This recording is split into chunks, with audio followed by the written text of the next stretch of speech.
We are all in this together. We must put politics aside, stop the partisanship, and unify together as one nation and one family. I'm Julie Pace, Washington bureau chief for the Associated Press, and this is Ground Game. Coronavirus is colliding with the presidential campaign. Rallies are being canceled, campaign travel is halted, and President Donald Trump is keeping a wary eye on the stock market. This is our new normal, and it may be that way for some time. Here are today's big questions as the campaigns figure out how to grapple with a global pandemic. Number 1. The virus will not have a chance against us. No nation is more prepared or more resilient than the United States. How does this impact President Donald Trump's re-election prospects? Number 2. I believe this nation can overcome 4 years of Donald Trump, but given 4 more years, he'll forever and fundamentally change the very character of this nation. Can Democratic frontrunner Joe Biden turn a crisis into an opportunity? And the third question of the day. As I've said all along, that we would follow the guidance of the CDC, state and local officials, and public health officials with respect to our campaign events. We'll continue to do that. What will the impact of all of this be on voters, especially those who are heading to the polls next week? So our first big question, how does the coronavirus impact President Donald Trump's re-election prospects? This is a huge question that's hanging over the White House right now, and we've seen Trump and his advisors try to really get a handle on this over the last 24 hours. Of course, this is the same President Trump and the same White House that spent several days really downplaying coronavirus, really encouraging Americans to go about business as usual, talking about how media coverage of coronavirus was a hoax. That is starting to change. The president did a rare Oval Office address on Wednesday night, speaking to the American people and talking about the measures that his administration is going to put in place, including a partial travel ban from Europe, talking about economic options to help people who are going to be out of work, who might not be getting paid if their businesses shut down. Using emergency authority, I will be instructing the Treasury Department to defer tax payments without interest or penalties for certain individuals and businesses negatively impacted.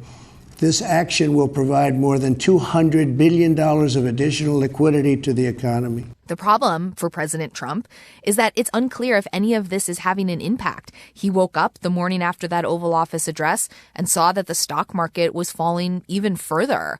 And for President Trump, the stock market has been a real sign of strength. He has pointed to that repeatedly to show how the markets were reacting positively to his presidency, particularly to his economic proposals. That's no longer happening. And if we do see a sustained dip in the American economy, if we do see that people are out of work, if they're unable to pay their mortgages, if they're loaded down by medical bills because of coronavirus, will people look to the president and say, this is your fault, this is the government, the administration that you were supposed to be overseeing? And I think there's a real sense within the White House now, within Trump's campaign, that this really could shift the contours of this election, that this may not be an election where the president can run on a strong economy. Of course, things can change rapidly. It is very possible that in a month we will be looking at a situation that looks much different, where we will be able to say that, in fact, the U.S. response worked, that, in fact, the Trump administration and public health officials really did move at this point to get a handle around this, stop the spread of the epidemic, and help people who are in financial strain in this moment. But it does seem like there's a long way to go between where we are now and where that happens. And certainly for the Trump campaign, that is worrying. On the other side of the aisle, we have Joe Biden. And that gets us to our second question of the day. Donald Trump's America First policies made America alone. Can Joe Biden turn this pandemic, this crisis, into an opportunity? We're getting the first glimpses of how he is going to try to do that. And it really all fits into what Joe Biden has had at the center of his argument to the public for months, for more than a year, which is, I'm a person who can become president on day one and know what I'm doing. I've spent 8 years as vice president, more years in the Senate. I can step in and manage this country through a crisis. Now he has an opportunity to show people, what that would actually look like. He's giving a speech on coronavirus where he is going to draw a direct contrast with how President Trump handled his Oval Office address. He's pointing to people around him, advisors who he says would be by his side if he were to be president in a situation like this. And I think in a lot of ways, Democrats see this playing to what is Joe Biden's strength, which is his experience, which is the fact that he is someone who can talk to both sides of the aisle. He's got a relationship with Republicans as well as, of course, Democrats. This also does take Joe Biden out of some of the settings where he hasn't performed particularly well during the campaign. Unlike Donald Trump and Bernie Sanders, Joe Biden really isn't at his best in these big campaign rallies. He has a penchant for verbal miscues. He can sometimes appear to be really unwieldy. His remarks can often be unfocused. He's much better in sometimes these smaller settings where he's able to just have one point that he wants to get across, one topic that he really wants to discuss. So from a purely political standpoint, the canceling of these rallies really could work in Joe Biden's favor. The other thing for Joe Biden that it does is it keeps Bernie Sanders on the sidelines as well.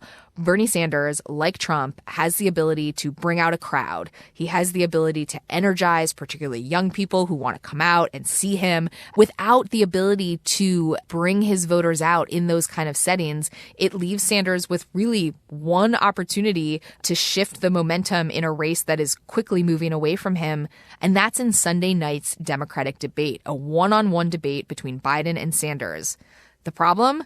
There is going to be no crowd at that debate either. CNN, which is sponsoring that debate, has said that because of coronavirus fears, there won't be an audience in the debate hall. This is going to be extremely unusual for us to have two candidates on stage, a couple of moderators, and no one in the audience. Again, for Bernie Sanders, who is a candidate that really does thrive and feed off of the energy of an audience, it is difficult to see how he switches the momentum in his favor in the next couple of days. And Sanders only does have a couple of days. We have big primaries that are coming up on Tuesday in states like Florida, in Ohio, in Arizona. And that gets us to our third question of the day. Smart action today will prevent the spread of the virus tomorrow. What is the impact of all of this, of coronavirus, a global pandemic, on voters who are heading to the polls in the next few days? As we've talked about here on Ground Game, voting is a communal exercise in a lot of ways. You head to church basements, you go to elementary school gyms, you gather with your fellow citizens to cast your vote.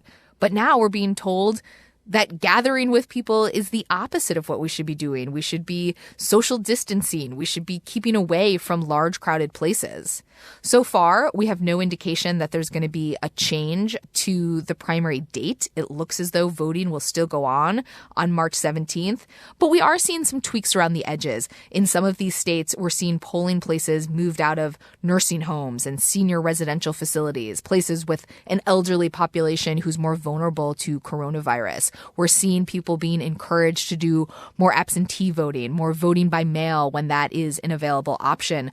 But this is something that the Democratic National Committee is really going to have to get a handle on in the coming days if we do see some of these states that are voting have really restrictive policies in place for citizens. And then how does that affect the vote? Both the Sanders campaign and the Joe Biden campaign have models for turnout. They know the voters that they need to get out in order to win. And if some of those voters are not able to get out and vote, that could have a real effect on the outcome. I would note that Joe Biden in particular is much stronger among older voters, and older Americans are being encouraged to take many more precautions as they try to prevent the spread of coronavirus. So there's much to watch in terms of the actual impact on voting as we get into Tuesday's contests.